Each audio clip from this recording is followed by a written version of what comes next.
Okay, so we looked at indeterminate forms, and one of the examples is something that you're familiar with. You looked at it when you were learning how to graph rational functions.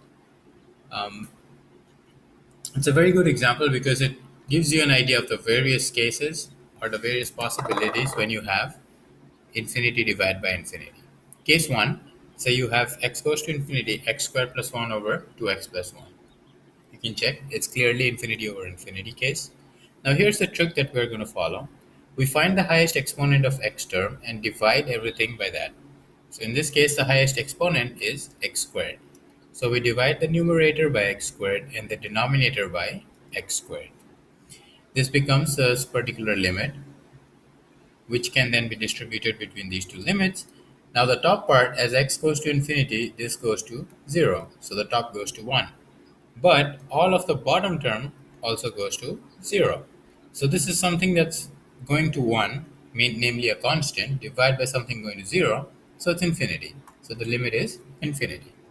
Another argument is that x squared increases much faster than x, so the whole thing goes to infinity. Case 2, 2x squared minus 1 over x squared plus 3. Same situation, infinity over infinity. Same trick, divide by x squared.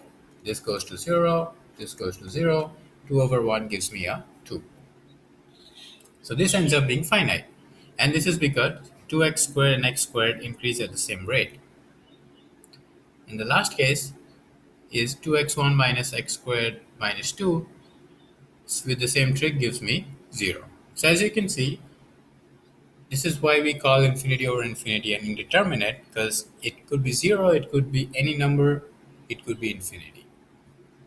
Second bonus question, how can you find the limit x going to 0 for rational function rx equals fx over gx just by looking at it?